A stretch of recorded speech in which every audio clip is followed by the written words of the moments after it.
What's going on, Rob? Not Hey, much. there you are. Hey, man, not much.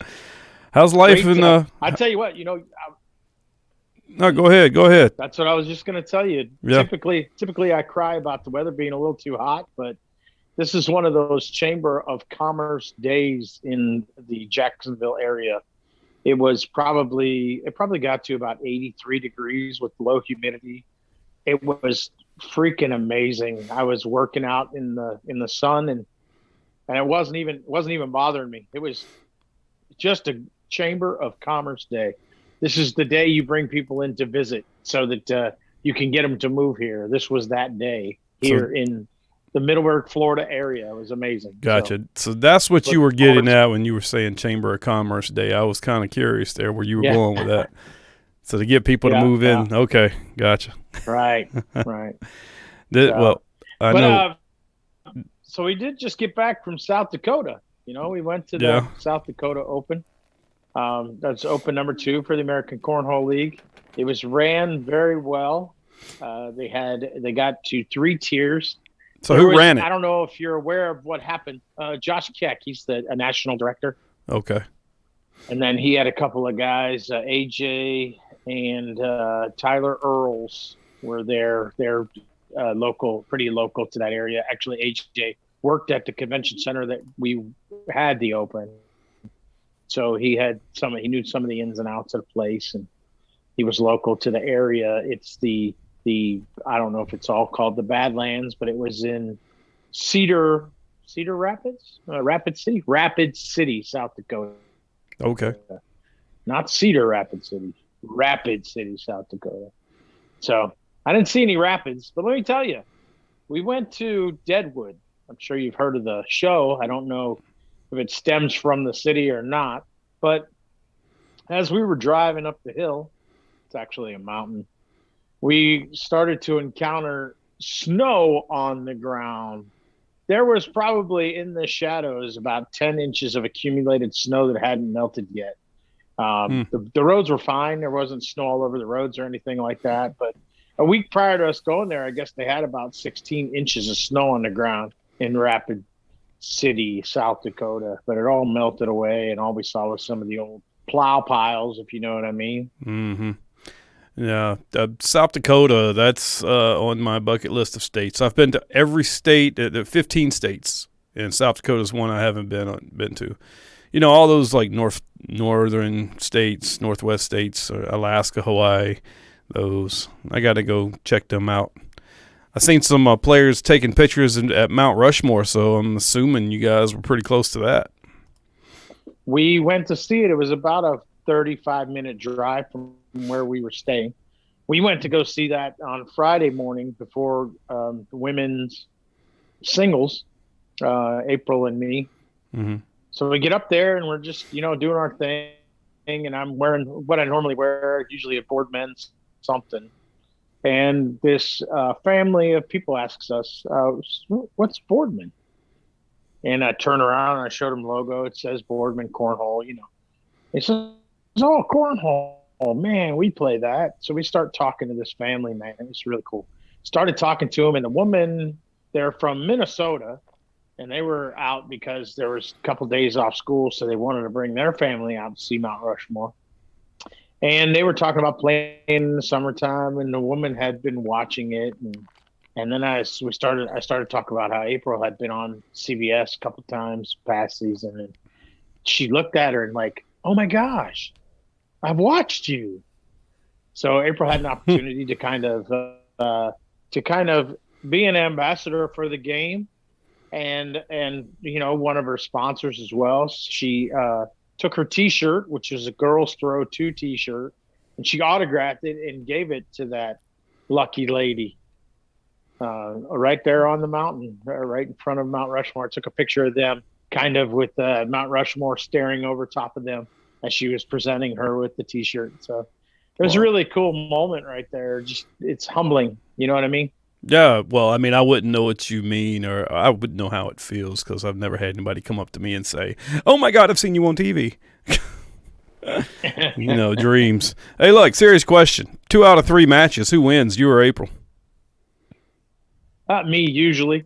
It's just it's different. Her game is different than mine, and typically, the reason that it is 2 out of 3 that I win is because I know how to stop her.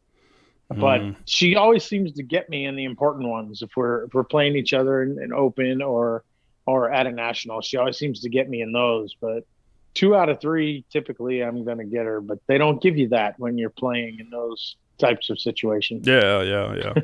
Usually when you play a match like that, the better player Yeah, always wins. You know. right. Yeah.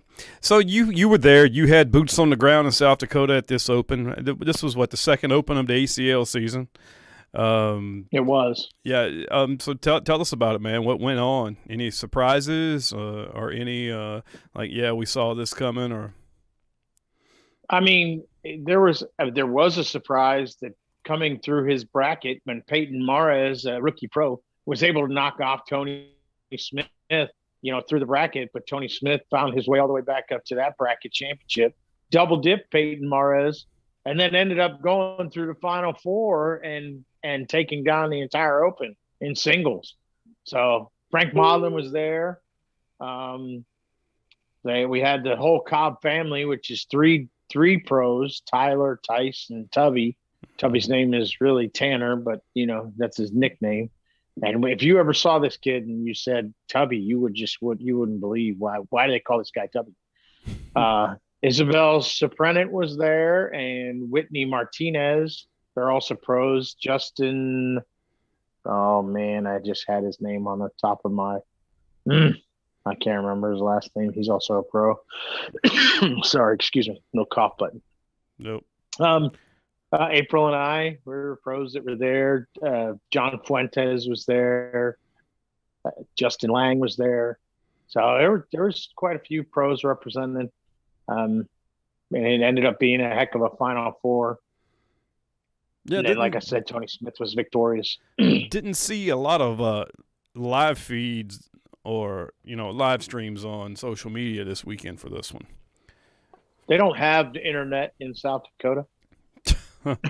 I heard Elon Musk is working on getting worldwide internet for everyone, so maybe eventually South Dakota will get with the program and get some internet out there.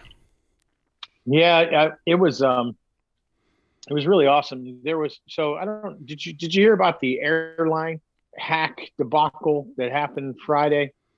Friday. No, yeah, so I guess somebody maybe TSA got hacked or something, so they weren't able to screen people.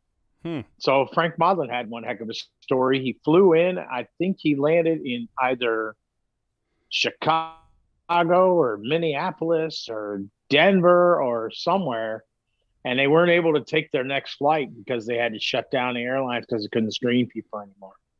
And So he got into a car. This was Thursday. It must have been Thursday night because he ended up there. It must have been Friday night. And he ended up there 1:00 in the morning on Saturday. It must have been Friday afternoon. He ended up there 1:00 in the morning Saturday, was able to get in to play doubles and singles, and didn't slow him down in his first game. He had a 12-0 PPR. Oh, wow. How about that? Yeah. I don't know if you know what that means, but that's a perfect points game. Per round. Come on, Rob. Yeah. 12.0. He was playing with fellow pro Matthew Morton in this one, both of them throwing the game changer. And yeah, Frank was a 12.0 PPR in his first match. That's fire. That's getting off the plane and just seeing the hole. That's it. Out of the car. Out of the car. It was a long car ride. Did he warm up? That's what I want to know. Did he even get a chance to warm up? Oh, Jesus. Actually, yeah, I had the pleasure of warming up with him, talking about a little bit of his story about the trip. So it was fun. I played. I didn't play any cornhole this past weekend, man. I just had to relax, and I had a bad experience with the bags a couple of weekends ago in ACL regional I was playing in. It was literally the worst I have ever played in my life. I think that when I played initially back about 10 years ago at my buddy's house during a barbecue when I first picked up a corn bag, and that powder just like poofed out of it when I squeezed the bag. I think I threw better then than I did last weekend. I don't know. Stop it. I don't know what happened to me, but I suffered a mental block to where I could not. I was thinking about everything too hard, and my hip started hurting. I'm just going to blame everything on my hip. Okay, that's what we're going to do right now. Okay. But like I couldn't. You're going to get a new one soon. So yeah, I couldn't throw the bag on the board for save my ass, man. It was an out of body experience actually, but a bad one. I couldn't figure it out. Yeah, Yeah. not the kind you like for sure. That's kind of what happened to me in singles, man. I couldn't figure out anything. I couldn't stop anything. I couldn't make anything do what I wanted to. Had a pretty competitive first match against a young fella named Ethan, who's from like I want to say the Iowa area. And he's really good, coming on strong, young kid, these young kids. I had a pretty good match against him. And then my second match, as I went into the loser's bracket, I just couldn't find anything. Airmails were missing, slides were missing, everything. I just got frustrated. And by the end of the game, I was like, let me get this thing over with and just get out of here as quick as I can, go sightseeing or watch some football, So, hey, on today's episode, man, we got Jay Rubin joining us. He's a Chicago bagger. Well, from Illinois anyway, I guess close to Chicago. Let's take a quick break, man. We'll be right back, and we'll have Jay on with us.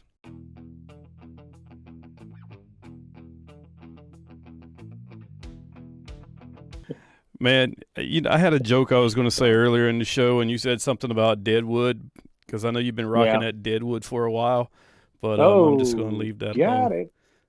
Oh, man. By the way, man, we're recording right now, so I just want to say, hey, what's up, Jay? Welcome to the show, brother. We got Mr. Jay Rubin in the house. Oh, thank you for having me. Yeah, man. So you are a man that is known by your live videos on Facebook. You've got some hella trick shots out there. How long have you been? Well, you know what, man? Just tell us about yourself. Just roll with it, man, because I want to talk to you about Lake in the Hills, Illinois, because I'm intrigued with the name of that place. But I'm going to let you go ahead and do your thing. Sure. So actually, while we're on Lake in the Hills, I just moved out here in February. Double, triple the size of my home. Needed space, for my family. Got a park across the street. Got a beautiful lake back behind it. We can go and do some fishing and great school districts. And it got me away from more of a city life out towards, the more rural area. Where one side suburban, but the other side of the street is now cornfields. So it's a little bit different than what everybody's been used to, but a great transition for everybody. In regards to cornhole, this will be my fourth pro season coming up, and I've been playing going into probably my sixth year. My first 2 years, I pretty much just kind of stepped back and studied the players that were around me and kind of tiered them off into groups to kind of see where everybody was and where I was going to be. So if I started at a D level, I wanted to measure myself against those level players and then start to challenge myself up through the ranks until I became that A player. So I did that for about 2 years, and I was like, you know what, let's test the waters and see where I rank on a national level, and start trying to go to these nationals and things of that nature. So I went out to my first national. I got to the Elite Eight or the Final Four of my bracket, and I ran into Frank Modlin. Little did I know the winner of our game actually went to TV to play Jordan Kamba on ESPN3. So I had a good understanding, even though I lost the match, I didn't get the TV. I had a good understanding that, I kind of belonged, and I just needed to, freshen up those skill sets that made those guys more successful to make myself more successful. And ever since then, I've just kind of chipped away to where I believe I got 3 consecutive seasons now where I've been inside the top 10 rankings and in singles, which is something that I pride myself on, being a top level singles player. So now this year, I'm just setting the bar even higher, and I want to be inside that top 5, which I haven't achieved yet. But I'm hoping, with a newer bag company wider variety of different bags they can use in different situations that I'm going to be able to put it all together this year. Well, so you've only been playing competitively for 4 years. How long have you been playing all together, you think? Altogether, 6 years. Wow. Okay. Because, I mean, yeah, from what I'm seeing, I know Rob's probably seen you play a lot more than I have because he's been playing those 4 years, and I really didn't start back. I took like 2.5 years off, and I think during those 2.5 years you were probably making your noise in the ACL. But, I mean, from what I see, man, you're just as good as some of the top pros out there. From your videos, anyway, you got some hella trick shots. Thank you. And that's the one thing. Like I always I'm a forward thinker, right? So I'm looking at different ways that I can build myself, brand myself, that kind of starts to separate me from just the average elite level type of player. And using social media as that platform, identified like, we saw trick shots with basketballs and golf balls and all kinds of different things. And I'm like, you know what, why not bring cornhole into it? Last year, the chicken wing song, which is popular in everybody's heads and annoying. I went outside and I threw 4 chicken wings in a hole, a package of hot dogs, and a package of bologna. Thinking outside, and it just blew up, right? So thinking about those little things that are going to start to separate me from my peers, as we continue to move forward. Right on. What you got, Rob? Right. I've had the pleasure of knowing Jay for all 4 of those years that he's been around. I was at that very national where he had to play Frank to go play Jordan. And it all, Jay and I have been buddies at least, but I would venture to say friends, what we've grown into. I've even joined him when he was on vacation in Orlando. So we've had a lot of good times together. What we've really had is a lot of talks, and just about the game and about the way the game goes, and Jay being the forward thinker that he talked about. We've had a lot of those talks just about how the rest of the world is. We need to bring the rest of the world into this game. And I know last year we talked about how the bag company that you were with was kind of, I would say, maybe lowballing you a little bit for all of your accomplishments. They still were kind of lowballing you, and you were really, I mean, you were kind of mad, when you heard some other people that we could confirm what they were getting from places. And I remember just saying, be patient, wait, figure out what it takes to get the other businesses into this game. And sooner or later, you're going to figure out that you're going to get what you deserve. And I hope you did that this year. I know you did change companies. You changed partners. Everything has kind of changed for you this year, except your singles game. So, I for one, am looking forward to what's going to happen this year. I don't think you made the shootout, which kind of, it surprised the heck out of me. I would have liked to seen you in that and, maybe do some damage there, just because your singles game is I really like watching that. I won the Iowa shootout. I won the singles one. Okay. And I was at the championships, and then I ended up losing in the first round to Jamie Graham. But I did qualify. I believe it was a shootout number 7.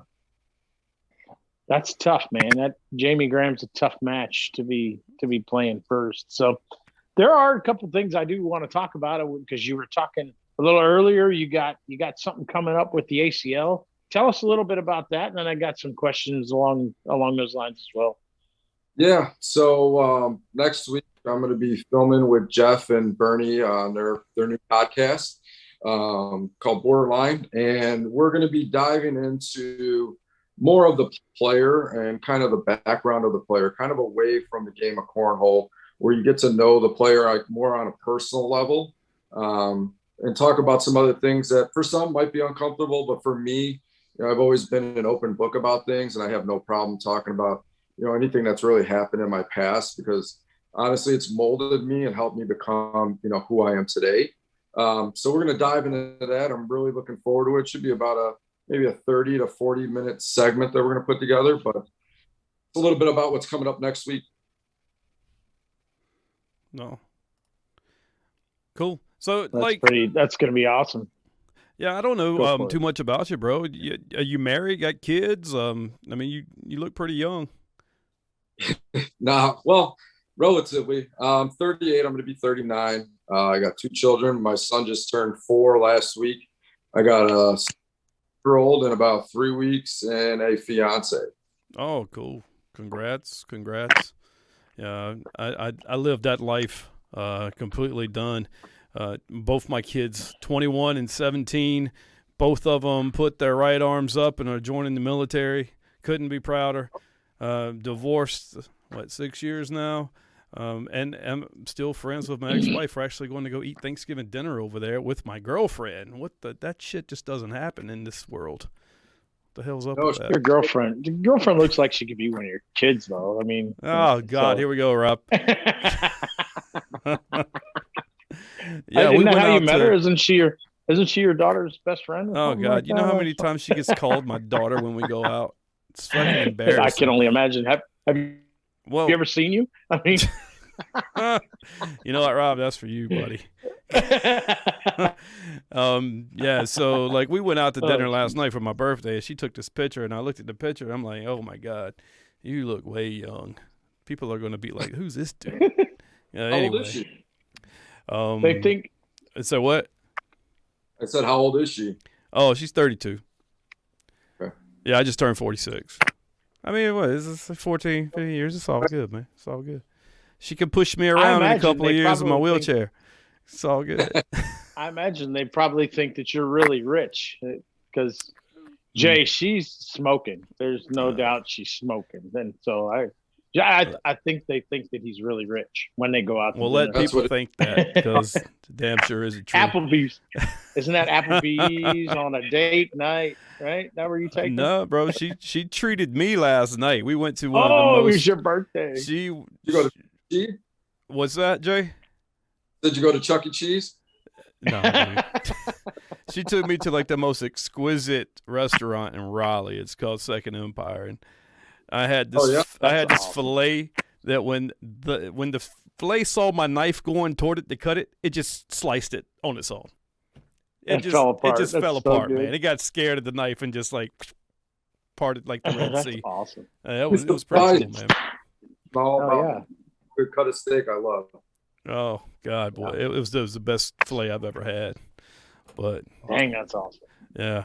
So when I was in California for the that shootout, Spencer McKenzie shootout, I met Rob Rhoda. Beverly, and Rob was actually my partner. You know, we both didn't have partners. I guess his partner bailed on him, and I was looking a partner, and they made an announcement over the loudspeaker, and I go and I'm like, yeah, let's play. We'll play together. So if I get, so me and Rob played together, and he started telling me about Man Cave Mondays, and he was like, "You've heard of Man Cave Mondays, right?" I was like, "No, man, I never heard of it." But I friended him on Facebook, and I see they got a nice little thing going up there. Yeah. And is that in Chicago? Or Yeah, it's kind of switched locations here. So we were in Justice, Illinois, which is probably in relation to O'Hare Airport. If you've ever been there, it's probably about 30 minutes south. And this new venue is probably another 30 minutes south of Justice. So it's switched locations. We played outside for the summer and part of the spring and in the fall. And now that the winter's come along, now we're moving indoors to where we host our regionals, actually. Oh, okay. So y'all just shuffle around depending on the weather. Yep, exactly. Well, it looks like y'all have a pretty good thing going, man. I mean, it looks like y'all having a blast over there. Rob seems like a character, and I want to get him on the podcast to talk about Man Cave Mondays. But I know you're a part of that because I see you. You probably beat everybody there, right? Oddly enough, I just won the new location this past week. So I've won about 20. This is now my 26th championship I've won in, I don't know, I'd say probably 45, 50 weeks. I've probably been in about, 35, 40 championship games altogether. So I'm a frequent face there with, various, types of partners. That's awesome. That's good stuff. Now, that kind of brings us to the one of the tough questions I wanted to ask you. Man Cave Mondays is the actual event that was responsible for the performance enhancing data entry That's what I like to call your scandal, the performance enhancing data entry, which was not ever really performance enhancing for you, but it got you into some hairy spots with the league. Can you talk about that at all, or is that something? I know you said you're an open book, so I want to hear a little bit about that. I heard about it firsthand, but I want to hear a little bit about it from you. I want everybody else to hear some if you're okay with that. So it happened probably right after I moved into this house in February. So what happened is between Man Cave Mondays and another venue that I was playing at, I had won like 9 or 10 different blind draws. And I asked one of the local directors if they could enter the statistics from the tournaments that we won into the system. Now they had everything saved when you can go into Scoreholio and you can pull up, the tournament, the date, the time, and everything, and you can pull up the entire bracket. So he said he would do it. We had a conference event or an open or something coming up late last year. It was in October or November. I was like, hey, do you mind putting these in there? Because, I'm still several victories behind. Can we get it taken care of? He's like, yeah, I'll get it taken care of. A couple of weeks go by. I didn't see nothing. I was like, hey, just a reminder, if you can get that done, whenever you get a chance, I'd appreciate it. So a couple of days goes by. He notifies me. He's like, hey, I got it all taken care of for you. All right, cool. Thank you. Didn't think nothing of it. I went in there and I did notice after the fact that the tournaments that were entered were not entered correctly. So what happened was a lot of people would use different names in Scoreholio to try to draw a better partner, right? So they were thinking there's an algorithm. So you had, 60 players in a blind draw and you got 40 of them using different names. The individual ended up telling me after the fact that they were having, because it was so many different names that they couldn't tie to an individual, that he went ahead and he made shorter versions of different tournaments and assigned me those victories. So the ACL caught wind of what happened further down the road. They emailed myself and the other individuals asking what happened. So we went through a hearing process where we had to select a panel of players to hear everybody's side of the story, along with Josh Keck, and come to a final determination of what's going to happen. Initially, I was suspended for, I think it was a national and some shootouts, maybe an open event or two, something along those lines. So I went through my hearing, laid out all the facts that I had, and my suspension was then reduced down to the first 2 shootouts, which I couldn't attend in singles only. I could play doubles, but not singles. So while I had a valid argument, their point is I had knowledge after the fact and I should have said something. Hindsight being 2020 now, yeah, I probably should have said something, but then again, I'm not responsible for what somebody else does. They're responsible for their actions. I didn't ask anybody to take any shortcuts. I earned those victories. And in fact, if it's only an 8-person tournament and I'm out there winning a 30-team blind draw, my statistics are going to look a lot better having to go through 30 potential teams than it is having to go through 8 singles players. So I'm doing myself a disservice right at route 2. So it doesn't make any sense. But at the end of the day, I said I deserved to get punished in some fashion. And I was reduced down, like I said, 2 shootouts. So the story in a nutshell, that's basically what happened. Now, do you, because you went through the disciplinary process, and basically it's the same for everyone, do you feel good about the way they do it? Do you feel bad about the way they do it? I mean, do you feel like you have a fair chance when you're sitting in front of that panel? Or I guess most of the time it was probably virtual, just like this. But did you feel like you had a fair shake? I do believe I had a fair shake. They asked me to pick a few individuals. So I knew I couldn't go to anybody that was here locally because they would probably get rejected. And in a situation like this, I felt like it would have helped prove cases better, having local players that had been at those same tournaments, but I understand why they did. So I ended up going with Anthony Ione and Josh Gross, Rocky, rest in peace, Rocky, and Frank Modlin. So I wanted stand-up guys that are going to listen to a story being told by both sides and give objective opinions. And I thought those individuals would listen fairly, and give those objective opinions and sentencing one way or the other. Overall, I was pretty pleased with it. I don't know what anybody else has gone through, but I don't see any flaws really at this point. Yeah, I've been part of the disciplinary panel, not for somebody, not picked by anybody but the league. So I sat in on one of those as a director, listening to something that happened through some of them. It was a conference pro shootout or a pro qualifier.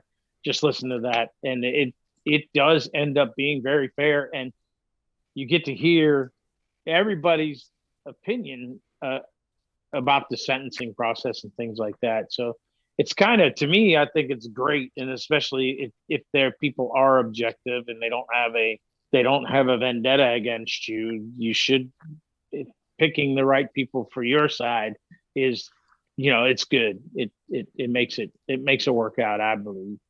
I agree. So you get to pick your jury. Is that what I'm hearing? That the ACL doesn't have like a set board that they have that sits and listens to these cases? Right. So you'll give them, let's just say you give them a list of 12 names, right? Uh-huh. They're going to go through that list of 12 names, and then Josh Keck and Stacy Moore, and I don't know if Trey's involved with that selection process. They're going to narrow that list down to 4. So you'll give them the original list, but then after that, they're going to hand choose it based off what you wrote down. Okay, gotcha. All right. And they're also there. They're part of that panel as well. They've got the national director and then the director of directors. And so Keck is like the disciplinary director, and then Todd Kosicki is the national director of directors. So they sit in on those panels as well. So they get those 4 and then the other 2, and they come together, and I think it's a real great job when it turns, when it's all over. I think it's a great job. On how they do it. So you were in on a process on the other side of things, and as long as it's a fair shake every way, I'm completely fine with it. If there's unbiased opinions, because like you said, somebody may hold a grudge or a vendetta against you. I mean, what are the odds of that's not going to be a favorable outcome for you, even though you might have been in the right? As long as it's fair for it, I'm okay with it. Yeah. Well, you're all set now. There haven't that many. So that's behind you now, right? You can play. Everything's good to go. Yes, sir. I sat out the first 2 shootouts earlier this year. Mm-hmm. Went to Atlanta, Memphis, and then ultimately winning in Iowa in my 3rd trip. So it's all behind me now. Well, I'm curious, man. What got you into cornhole? When did you pick up that first bag? So it was a little bit after my daughter was born. I switched jobs. I was working at the airport, a smaller local private company, not too far from me. And there was a company across the way that was hiring. So I switched jobs. They were software we were using. They needed somebody. They got this big, massive contract from overseas. So I went for it. I got the position. I was promised, X amount of a raise over 3 months. And 3 days into the contract, their $30 million deal fell through. I was unemployed. Gee. So I have a newborn at home. I have an apartment. I have no income. And, I just always saw stuff like on Facebook or at bars posting about it. And I was like, well, I haven't touched a bag since, we're playing with buddies' houses, drunk in backyards and alleys and stuff like that. I was like, let's try it out. It could be another source of income. So that spring, there was a local tournament. I went out, played with like a third cousin of mine who I never really talked to. And we go to this tournament, and we beat one of the best teams that was there in the first round. We beat them in a 2 out of 3. So I go home. We went 1-2. We were next 2 losses. We're done with the tournament. As soon as I get home, like my Facebook's blowing up. I got 100 friend requests, and then Midwest Baggers found me. I'm like, what the hell is this shit? So the platform to play in other tournaments. So now that people kind of already saw me play, now they're inviting me out to blind draws or people's houses to go and throw and do stuff. And I'm like, you know what? Let's take this. You got an opportunity here, right? You enjoy playing when you do get out there and play, and let's see what you can make of it. And that's kind of how it started, just going from being unemployed to let's try to make this a little bit of a side hustle. I wonder how that team that you beat, that was like one of the best teams there, I wonder how they felt after you beat them and then you guys went 0-2 after that. They're probably a little bit defeated and pissed off. Can you believe those guys? They probably came back and did pretty well, but just had to go through the bracket to do it. Yeah. I know that I've done that before, like beat a really a good person in the first round and then like stink the rest of the still tournament out before them. Yeah. That happens. Yeah. It's good stuff. Yeah. Jay, there's a couple other things that nobody knows about you, or maybe, because you're all over Facebook with everything. A couple things I want to talk about. You have the first verified trading cards in the American Cornhole League. Tell us about that process. Yeah, so me and Lester won a pro qualifier. They got us into the pro invitation. And every participant that won at one of those pro qualifiers ended up coming onto a Topps trading card over a year ago. So when that happened, I immediately bought 10 sets. I'm like, this is the coolest thing. Since I was a kid, I always collected. I was always collecting Michael Jordan, Ken Griffey Jr., and the list goes on. So for me to see myself on a trading card, I was like, wow, something you envision, trying to play sports at a young kid and then getting on a football card or baseball card. Obviously wasn't a deck at that time, but now that it happened when I was an adult, I was like, this is amazing. Like, yeah, it may not be worth a whole hell of a lot, but I'm like, this is still a pretty cool opportunity. Not everybody gets their face on one of these cards. So I'm like, you know what I'm going to do? I was like, thinking ahead, I'm like, I'm going to send these out to PSA. I'm going to get them graded, and I'm going to have the only sets of me in the world that'll be graded in a perfect condition. So the 9 came back to me in perfect condition. And then I have another set with the remaining players from that year, all at top or PSA right now getting graded. So when those come back, I'll have the first 7 of myself, and then I'll have the first entire set with everybody graded in perfect condition. That's pretty awesome. That's pretty cool, man. Where's the cards at? You got one you can show us? If you give me a minute, I can out of the safe. Yeah, out of the safe. We could do that. Yeah, but let's take a break and let them come back. Well, I think Rob, didn't Matt Guy have the first trading card, Cornhole trading card? Pretty sure. Oh, for sure. Yeah, for sure. But these ones are graded, and they're very, like all the bells and whistles that go with it. So he had to send this off to a third party situation and have all this done. They do this with Michael Jordan cards and Babe Ruth cards, and I don't know if they've ever done it with a Matt Guy card, but they definitely did it with a Jason Rubin. Is your name Jay on the card, or is it Jason? His name is. Did he take off on us? Yeah. He's going to go get his card. Yeah. His name is actually Jason, so that's why I was wondering how because on cards. A lot of times they'll put put your given name, and then on the back it'll have your nickname or something like that. So it's Rob was asking how they got your oh, look at that. There it is. So if you look up here at the top, it'll tell you the name, the series, and then the condition, which says Gem Mint 10. Uh-huh. And then you got obviously me and Lester, and then on the back, all the details about the card and everything else. But I got 70s, the first 7 in existence. There is one other cornhole card in the world that has ever been graded, and that's by Matt Guy, because he was in Topps, Allen, and Ginter. There you go. Yeah, we were just talking about that one. Yep.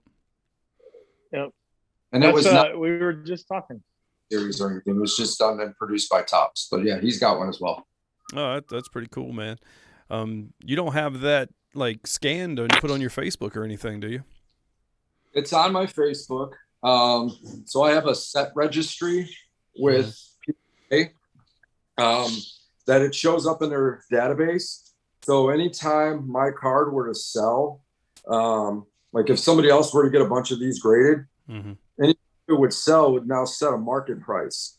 And I would get a notification of a market price that would be out there, and it would assign a value to that card or all 7 cards. So Okay. once they start coming into circulation and people start trading them and all that stuff, now there'll be a market for it and a value assigned to it, and go from there. Well, all you got to do is win a world championship, and the price will probably soar there. Oh, He's working on it. Yeah. Well, speaking of winning a world championship this year, there's some tough competition out there, and not the first ACL Open this year. That was actually in your hometown, your neck of the woods, right? yes, 10 miles away. And you had to play some tough competition, and you made the final against Matt Guy, right? Yeah. So I lost early to Tanner Halbert. He beat me up pretty good. It was like 21-5 or something like that. He got me good. This bags weren't reacting well for me. They were not even my set. I borrowed them from somebody, but they've been used a lot outside, so they were slower conditions inside. So I would have bags hanging up, stopping short of the hole that would just normally kind of make its way to the hole. So I go to the bracket. I'm like, I got maybe 3 games I can get by using my newer Widows, but they weren't 100% broken in. I'm like, I can't use these for the duration of this tournament and expect to come back and win. They're still too new. They're not going to be as hole forgiving. I'm going to have to play pretty much flawlessly to get to that point. Mm. In those 3 games, and then one of our local players, Gary, I'm like, hey man, is there any chance you got an extra set of bags? And he just got put out of the tournament. He gave me his Viper seats. Immediately after that, I went and I played Jacob Beamer, Tom Gustafson. I played, Chad Braun. I played Ryan Windsor. And I had to double dip Tanner. Then I played that, and then ultimately in overall championship. So I think I went about 11-2 that 3 different bags. Wow. Well, you ran the gauntlet to get to Matt, but Matt was on a whole different level that day, man. He averaged, I believe it was 11.3. 29. 11 point what? I shot a 10.29. You shot a 10.29? Yeah. And Matt averaged an 11 point. Was it 3 or 6, Rob? We talked. It was 29, I think. Yeah, 11.29 for the tournament. He was better than Jay. Crazy. Yeah. Yeah, and, one full. Yeah. He was better than you by 1 point around. That's not even fun. I mean, that's you working your butt off and still giving up a point. That is no fun. 10.29 is nothing. Like, you were probably second. Yeah. I mean, there was 3 or 4 rounds where I ended up giving them a 4 each time, where it could have been a wash or I could have conceded 2. But the conditions, like I said, it just was slower in there. Mm-hmm. And I don't know if I wore out and I just didn't put enough onto the bag. Try to put a ton of rotation on it so it does kind of glide up and I don't have that issue. But, you take away those rounds, and let's just say I throw 10s in all those rounds. He beats me 21-7. Let's just say it was 4 rounds. You take away 2 each. Now you're looking at a 13-7 game, right? Mm-hmm. Versus 21-7 game. And it's a lot closer. But he hit some great shots. He was on fire, and, hats off to him. Better man than that. Yeah. Still a super slow. It's a slower death if you make those 10s. It's just, it sucks. You're throwing a 10. I mean, you just said you had a 10.29. You throw a 10, your PPR goes down. Right. That's nuts when that happens. If he doesn't throw a 12. That's what sucks is you're throwing 10s, and when you do throw 12s, he's throwing 12s too, so you're not scoring. So it's kind of like a 12 and a 10, 2 here, 2 there. Then, oh shit, I just gave up 4. And by the time you know it, Matt only missed a couple of times that game against you, Jay. I think he missed 2 or 3 times. Everything else was a 4-bagger. was when he missed. I mean, I think that they probably went 17 to 20 rounds. So it wasn't like a quick, 10-round match. It lasted 20 minutes ish. But I mean, there were bags that were hanging in a hole where he was just hitting backside airmails. I mean, he was just feeling it. Hopefully next time I get the best of him. Well, I think. How did you feel? When did you feel like, daggum, I don't know what I can do to stop this? When did you feel that way? Did you ever? I wasn't worried about that at any point, because when he was hitting those airmails, typically they can get deflating for people. What I was doing is my very next shot, I would push that bag that was a block in front of the hole or sitting in the hole. So I didn't let it bother me. I ran through a gauntlet to get to that point. So I was already battle tested enough. So mentally, I was just staying focused. And I just wanted to keep my in the game within reach to where, maybe he falls off and he gives up that one oddball round where I get a 4 or 5. And next thing you know, the whole complexity of the game changes. This time it just didn't happen. That's great though. I mean, that's a great match. I know I don't ever really see you fall apart like that or decide that it's over. So I know you always fight, but that's just that's deflating. You see him hit that backside airmail again, and then he hits it again, and then he hits it again. It's like, come on, dude, that's enough. But at some point, you just like, I'm playing Matt Guy. He's got so many world championships of cornhole under his belt. You expect none the less from this guy. You know what I'm saying? So if you take a loss to him, nobody's going to look at you and go, wow, you shouldn't have lost to him. You know what I'm saying? I'm sure you're going to be matched up with him a few more times this upcoming ACL season. Y'all are going to face off. You're going to be facing Jamie, Ryan, Trey, Matt. You're going to be fighting against all the big guns this year. And there's more I probably left out. I'm sorry, Rob Chismark too. You're going to be fighting all the big guns. All the big guns, buddy. I like being pushed, right? I like playing, that top tier talent to push me to become better, right? Because, I set myself out to do this, and I wanted to be the best player in the world when I started. Mm-hmm. Now I'm in the conversation. Like, people, they may not pick me, but I'm in the conversation with people that they wouldn't now be surprised if it happens. I got a little bit of a chip on my shoulder, to help me make a big run, at that open. But what people don't even realize about me is, I can go up another gear and play to another level and have a different mindset. And I haven't done that yet. And I'm training myself to go ahead and go through with that match after match, because if that happens, don't be shocked if I am the number 1 player in the world. I'm kind of curious now, what kind of mindset would you change to as to the one that you're playing with 100% of the time? Mamba. It's the Mamba mindset. Yeah. It's exactly that. So I was a big Michael Jordan fan as a child, right? He was an idol of mine, someone I looked up.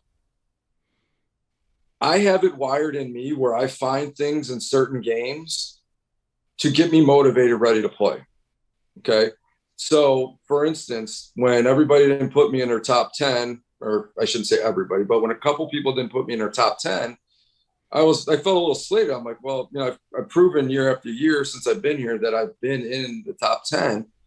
Now, all of a sudden, I'm going to fall off. And I'm like, I'm not asking you to put me number 1. I'm not asking you to put me number 10, just wherever, somewhere I thought I deserved to be on that list.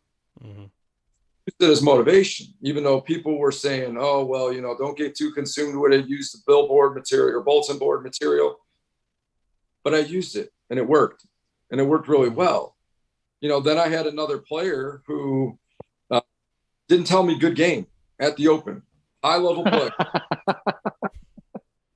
Beat him 1-6, and we're talking to national champion. Oh. Then I had else that said, I'll see you in a championship game. Double dip that player too.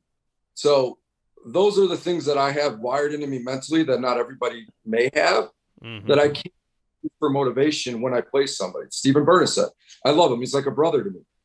He beat me when I won my first bracket this past March, and he beat me 21-0, maybe 21-2 if I scored. I used it for motivation. I beat him 21. So those are the little things that I have that I can use from time to time. I just don't know if I'm going to be able to pull it out game after game after game after game. Yeah. And that's what I'm talking about. And I think that the pro division this year, I think it improved a lot. I think that things changed. You mentioned Tanner Halbert a little earlier, and that's a guy who's coming over with a whole lot of pedigree. And I think he's bringing his partner Eric Zockline with him. So those two guys right there, they up the level, you know. And with Berkeley Pear being here, we got advanced world champion Alex Rawls right here from my area. He's going to be in the pro division. And these are the kind, and these young kids are a little different than what the older guys are, right? They have a shot selection is a little different than all of us that have been in this game for a while. And crazy, you've only been here 6 years, but you don't necessarily roll the bag. You don't necessarily do a lot of that flop trash. You like to block, airmail, and push. That's what Jay does. And there's very but the level that can execute that style game to perfection, match after match.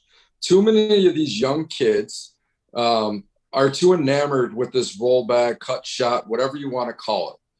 And for instance, at the Open, I had a guy that throws a roll bag, cut shot, all those beautiful things. He was up 5-0 on me, just sliding bag for bag. But the one round, it got messy, and there was stuff kind of piled up. He started missing his roll bag left and right. And he lost 21-5 right after that. So that's my point. Like, I don't think you need to get too consumed. I think a flatter shot will allow you to do a lot more on a board. It's nice to have in your arsenal to cut around a bag or flop over it. Sure, by all means, pick and choose your spots. But to go out there and just try to make it like a highlight reel type of match, it ain't for me, and it shouldn't be for a lot of people. Well, I've yet to see an ESPN flop shot highlight video out there on YouTube. I haven't seen it yet. Seen plenty of emails. Noah Wooten. Noah Wooten, the 4th of July. He 2 years ago, Noah Wooten 4th of July. He won that national with that flop shot. There's no doubt about it.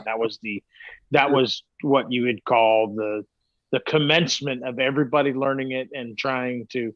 Not that nobody knew it before, but all of a sudden it became the sexy shot. So, and we can thank him for that. Thanks, Noah.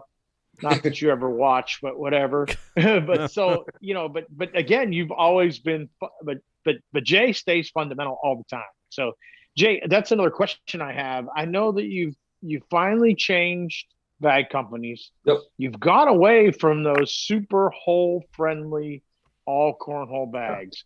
There's no doubt in my mind, if I were to rank the top 100 bags in the entire world, that the Game Changer is going to be absolutely number one, because it takes a 5.0 PPR person who never threw them before. You put them in their hand for the next blind draw, and all of a sudden they're about a 7.25. Because of the hole friendliness, it makes that 6-inch hole about a 7.5-inch hole. Things happen with the Game Changer. Things happen with the all slide. You were using the all slide almost exclusively. You're getting away from that. Yeah. The new bag that you're choosing because you're not really a switcheroo kind of guy. You're kind of a one bag guy. What is the bag that you've fallen in love with your new company? And is it going to be the same whole friendliness, or are you changing your style a little bit, your strategy a little bit? How's that working out? Yeah, so right now, it's still a little early to tell. I just got some Viper C's.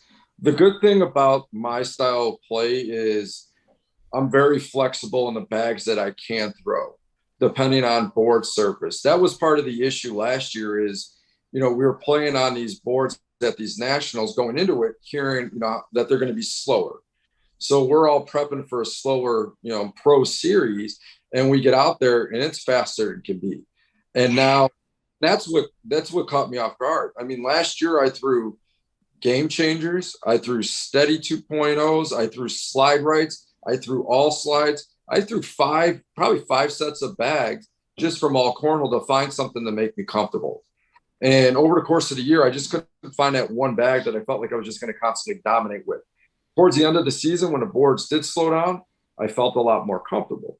So now going into this season, I can throw a faster bag if it's slower board condition, or if it's a slower board, I can throw a faster bag. So primarily right now, what I'm liking the Widow Bees. I'm liking a bag that I can put up there, hang in front of the hole, hang just short of the hole. And, if someone's going to have to out airmail me or they're going to have to roll against me, I want to play a little bit more strategic side of the game and still run bags when I want to. So I think you're going to see probably a combination of that this season. Now, those Widow Bees, they're pretty thick. The material on both sides is kind of a thicker material. And I've seen them, I've witnessed them do a lot of clogging. So, I think that mastering that strategy as well is going to help you, though. You know what I mean? Having the opportunity to clog a hole against some people is going to be good for you. These bags don't even clog the hole. So Steve Bernasette and Tom Gustafson last year used them exclusively in doubles.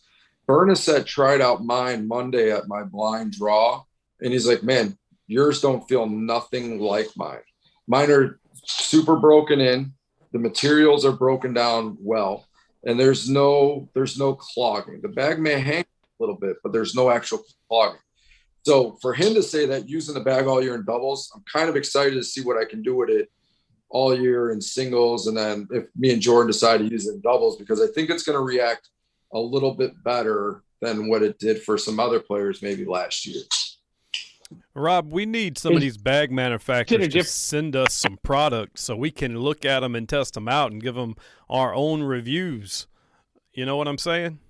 Yeah, for sure. For sure. Yeah. We ought to do that a whole different day. We should have guests and we should do reviews. Our podcast can blow up if we wanted to. A bag review show. Guys like us. Great idea. Yeah, they got them. Yeah. So, hey, Jay, one thing that impresses me about your throw, man, is the technique you use, because you have a long swing. You bring the bag all the way up eye level at the first part, and then you come all the way back. That's a lot of arm movement, and so, Matt Guy told me years ago, the less movement, the smaller you're going to be off, less things can go wrong with the mechanics when your mechanics are so tight. You know what I'm saying? But, man, You're so, your arm swing is out there, but everything is dead accurate. Your accuracy is crazy, man. I watched some of your shots, and I'm like, holy shit, he just said he was going to do that, and he did it, because you practice a lot in your front yard on the sidewalk. And what I try, look at a bowler or look at a softball pitcher, right? Mm-hmm. And they start up here, and then a bowler is going to come back, and he's going to go through his motions, and then everything's going to stay mechanically the same all the way through. So for me, what I wanted to do is I wanted to keep a straight line every single time. And I felt because I used to step. When I first picked up a bag, I was a step, and then I threw it, and it just kind of rolled to the hole. Mm-hmm. So as I was watching people throw, I kind of watched guys around me, Ryan and Stro, Chris Noby. And that's where I started to take little pieces away from what everybody did successful. So when I learned a flat bag, that's naturally the motion that just kind of gravitated and happened. And it's worked ever since. And, arguably, I got one of the flattest bags in the world. It works wonders having that little bit of extra power on a slower board or cutting through the wind. Mm-hmm. So, it's not for everybody, but, it works for me. I believe there's a guy in the ACL that does it. It's Caleb Hurt that has something similar. Oh, yeah, Caleb. He's one of their top dogs over there. He does. He looks a lot like you. Yeah. That's what I used to say. He must watch a lot of Jay Rubin videos. No, you got a fan over there. Maybe he's going to make that jump one day to the ACL. He's going to come over to you and just lose his mind. It's Jay. I need your autograph. Can I have one of them Topps cards? And that's a great segue as well. Mike, when we talk about players throughout this game, throughout the history of this game, we always say that they cut their teeth in the ACL. And I've told you before that this guy here, he's cut his teeth up there in Chicago, maybe in Man Cave Mondays or whatever blind draw. But when he first started playing, he started playing in the league. You know, he's an ACL guy from the beginning, and that's rare for us cornhole players who've been around for 6 years to see that somebody is an ACL player through and through. So, Jay, what is the reason for that? Is there really no ACL up there, or did you make that decision consciously? No, I mean there was a little bit. David Morse was a big ACL guy when he moved from Columbus up here. So he started doing little regionals and stuff like that. And I think they had one major that was either close to here or in Indiana. Everything I heard from some of the other guys that have been around the game a lot longer when I first got in is there were issues within the ACL. And at the time, 5-6 years ago, I didn't feel like that was a fit for me, jumping into something where you're hearing some negative things. So the ACL, I don't believe, was even really around then. So I just went ahead, like I practiced and I studied it, all that. And I just went to tournaments and just played whoever was in the tournament, whoever paid their $40-$50. And that's how I got started playing. And then when I got into the ACL and decided to join it that first year, I went straight to advanced. I mean, I didn't play social competitive. None of that. I mean, I went right in. I'm like, if I'm going to do this, I'm going to do it the right way. That's how I approached it. Yeah, you look at the roster, the ACL roster right now, it's probably comprised of 85% of the players, the top players, used to be ACO players. Like, I believe it. Yeah, you're like a part of the minority. I mean, there's a few of you guys that didn't play ACO that are top dogs. I think Trey Birchfield's one, right? I need my. What was that? Your volume went up. Oh, I need my 1% patch. Yeah, there you go. Put a 1% patch. You can wear like a biker cut, man, and just put 1%. Yeah, there you go. Yeah, that's it. But there are, I mean, of all of the world champions, I believe they're in like season 17 now. Of all of the world champions, there are several that are here. You got Brett, you got Matt, you got Isidro, you got Tanner now. I don't know if Tanner ever actually won the world championship, but you got Zockline, Jeff Reynolds. So Reynolds, you got, and there's 9 of them in one of those guys' hands. So, and then, like I said, Brett, Zockline, I mean, they're all over in the ACL now. Yeah. Only the previous world champ is still, there's not very many left that are in the ACO. No, so I mean, it's crazy, man. It's definitely the premier. The ACL has definitely climbed to the top, and they are the premier league in the country, and dare say the world.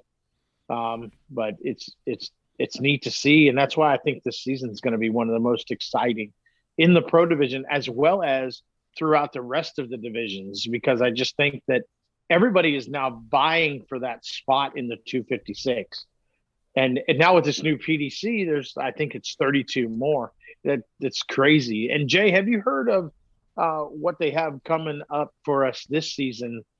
All new, brand new. It's going to be called Teams, where the top 16 pros will be the general manager or captain, and they will then draft the next 15 players on their team through a snake draft. And currently, the number 1 pick in the draft is going to go to Cheyenne Renner, who is, the last of the 16 top pros.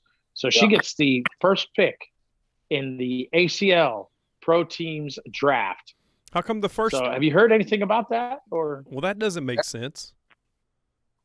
So yeah, the worst. That's how it works anywhere. The worst team's going to get the draft pick. Gotcha. So Okay. she's ranked 16th or 17th, and she gets the first pick. So you should be up there, right? Being in the top 10.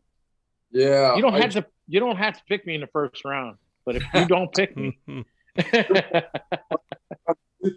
No, I actually just got an email this morning notifying about that. So last year I finished sixth. So I'll be picking six, and then on the snake, I'll be closer to picking twice back to back. But I haven't heard too much. I'm guessing it's going to be something like our conference cup, where you got 4 singles, 4 doubles, and a crew cup, and then every national you probably play 3 or 4 opponents, and then that'll get your record and the seed, and compose whatever for the world championships. I'm guessing it's something like that, but I don't know all the details. It's probably another vehicle to get you guys on ESPN. That's what it is. It's probably we're probably going on some other sports network, because that's just how it works. Yeah. I mean, it's going to be amazing. They need some other type of division. We got CBS, we got NBC, we got ESPN. I believe we're going to be on ABC Sports, the wide world of sports. Hey, Jay, so did you make the video game? Did you make the cut on that? Not the first one. No? Oh, no. Man, how did you miss? Yeah, and wow. They need bad boys, Jay. Right. So, well, I mean, that was before any of that happened, but that's, again, one of those things where I kind of felt slated, not being part of that selection. I understand they wanted to get the guys that started from the ground up with the ACL as a thank you and all those other things. Completely understand that. And I'm not saying I have the most accomplishments and accolades and all that, but when I had some peers reaching out to me saying, I can't believe you weren't a part of that first grouping, it really starts to make you think. A little Top upset. 10 4 years in a row, man. I mean, speaks for itself. It wasn't in the cards for me right now. Maybe the next time around, who knows? But, it was one of those things. It is what it is, and just move on. I got bigger fish to fry. I thought, how many players, Rob, did Trace say they were putting in it? Wasn't it 30 plus? 32, yeah. There's 32 pros in there. Yep. I think the motion capture suit wouldn't have captured all of Jay's motion. That's the only reason he didn't make it. It's just all that motion going all the way. It just doesn't get captured on that motion with them little balls on there. They can't capture it all. So we'll get you next time. Like that. It's me being that robotic guy with all that stuff on my arm. Oh, I still can't believe they got a cornhole game coming for the PlayStation and the Xbox. I just can't believe it. I'm still like, I got the Topps trading card thing. That's cool. And the ESPN, but the video game, that's just nuts right there. Especially when like I started back in 2012 playing, and a lot of these people that are top pros right now played in my regionals when I was ACO director, and that was back before they were lights out like they are now. Now I'm like, wow, this dude used to come to my regionals. Now he's about to be in a damn video game. Like, yeah, kids can play him now. I'm like, well, shit. I told Trey, I was like, at least you guys could do a create a player section so I can make myself and go in there and like beat some of these people. Put the old school Game Shark on it. But yeah, it's crazy. That would be pretty sweet. That would definitely be pretty sweet. Oh yeah, Rob, how come you didn't make the game? I don't know. I didn't. You're an iconic figure, bro. You got the beard. Ask. Yeah, I didn't ask a lot of questions when it came up. Of course, I would have loved to be there, but I think they chose their 32 pretty quickly and stuck with it. That way it didn't bring any controversy. They chose the 32 and then they just stuck with it. Just like arguably Jay should be in there, being in the top 10 4 years in a row. You'd think that a guy like that could probably make the video game, because you can't find 32 better than that. So you'd think that guy would be there, but I think they chose their 32 quickly and they just stuck with it. That way there was no wavering. They didn't look, didn't look weak. Well, I mean, I'm kind of surprised Jay's not in there. If I'd have known he wasn't in there, I wouldn't have asked the question. But yeah, something to talk about. Yeah, but yeah. Well, let's get back to your time on the court, bro. So you've been with ACL Pro Division like 4 years playing competitive with them. What's your toughest match, man? Is there one match that you look back at and you're like, wow, if I have one match that I can talk about, tell my kids about, this will be the one.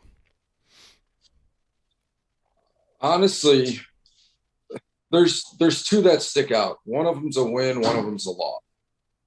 I'll talk about the loss first. So for me, March was my birthday, March 21st. I was in Wichita, Kansas for a national, just coming off my hearing for the suspension, and some other personal things that I'll dive into, at another time. And I had the mindset that I was winning a national that weekend and be playing on ESPN, holding up that singles trophy. So I won my bracket after I played a bunch of great players. I played Frank Modlin and Ryan Smith and Matt Stout, and, list goes on, right? So I win my bracket, and I got to play my buddy Steve Bernased. And we saw each other, and we were just like, man, let's hope we just get to play each other possibly in a championship game, not the first round. Lo and behold, we had to play each other first round. And, the brothers that we are, we shook hands. We said, hey, good luck. Let's just have a good game and move on. And I threw one of the most average games for myself on television that day. I got blanked 21-0 or maybe 21-2 if I scored it all. And it really hit me hard. And I've never got upset. I mean, gotten upset. I've shown emotion, those things. But I literally went to the bleachers, put my head down for about a solid hour. And I could feel like the tears like just starting to build up, because at the time I felt like I was a failure, right? And I was like, this was a storybook day. I had written the story, I'd gotten through, I broke through, got my first single bracket win. Here I am, here's the opportunity. Your birthday's tomorrow, you're on cloud 9. And then it just went stop, just as quick as it went up. And I rode that emotion all night long. And I upset some friends because I just wasn't pleasant to be around. And afterwards, I ended up hanging out with Mark Pryor, oddly enough, who's my sponsor now at Ultra. And we hung out, we had a couple drinks, and I kind of let it go. But I can't always talk about the good, right? You got to talk the bad with the good. So that's going to be a story. I think that helped build me a little bit more character and grit to becoming more successful. Now I got that opportunity when I went to Iowa, and I won, that shootout, and I played Ray Birchfield, number 1 in the country. I played Ryan Windsor, number 2 in the country. You know what I mean? So that failure turned into success later on. And the positive side of that is last year, or over a year ago, I played Ryan Smith at the final chase in, I believe it was Philadelphia. And at the point in that game, I was down either 20-6 or 20-7. And I came back and I won a marathon match and beat him 21-20. And that showed me a lot, and that gave me a lot of that, character and moxie and all those things that you need to do to become more successful. Because after that, this past season, there was probably 3 or 4 matches where I was down double-digit points, and I came back and I won them. So, that story really sticks out to me, coming back and beating, a player of that caliber, because it's not easy to do. It's arguably one of the top 10, 15 players in the world, maybe even higher in some people's opinions. But to come back and do that, that was really, really special for me. Some cool stories right there, man. Yeah, you take the good with the bad. That bad will turn into good eventually, man. You have to. Absolutely. Yeah.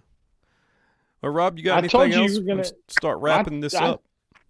Yeah, I told you were going to get to know Jay Rubin tonight. And I think, like me, I think he's going to be one of your favorite players. He'll be somebody that you follow, because Jay is down to earth and a real person, and he fights through this stuff. He's a fundamental player, much like you, Mike. He's a slide, he's a push, he's an airmail guy. So, and that swing is sweet. It's like Ken Griffey Jr. He's like the Ken Griffey Jr. of cornhole with that swing.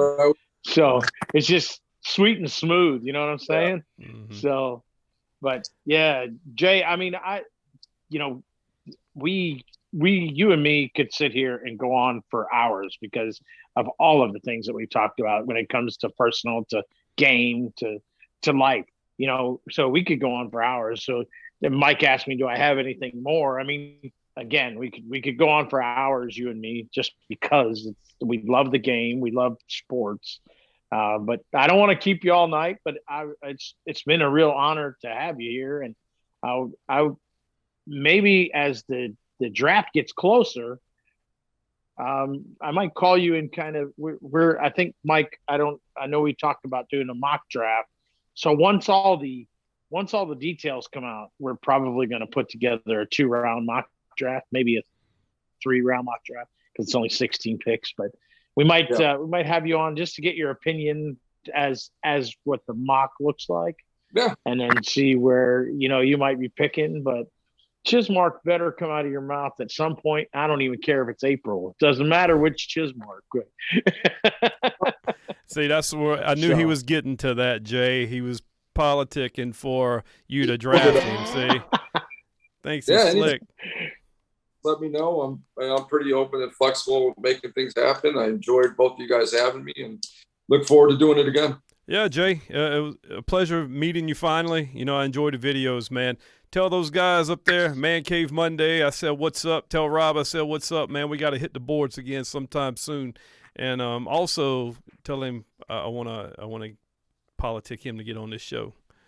But I'll get him on the show for you. Don't worry about it. All right, brother. We appreciate it. All right. Hey, thanks for joining us on the Sticky Side, folks. We'll see you next time. See you, Rob. See you, Jay. Peace. We're out. All right, Mike. See ya. Cause we all just wanna be cornhole stars saying keep ourselves and driving beat up cars. The crowd gets crazy and the beers ain't cheap. We get drunk all day so we just don't eat. And we hang out at the local bar, throwing bags in the hole like we have it all.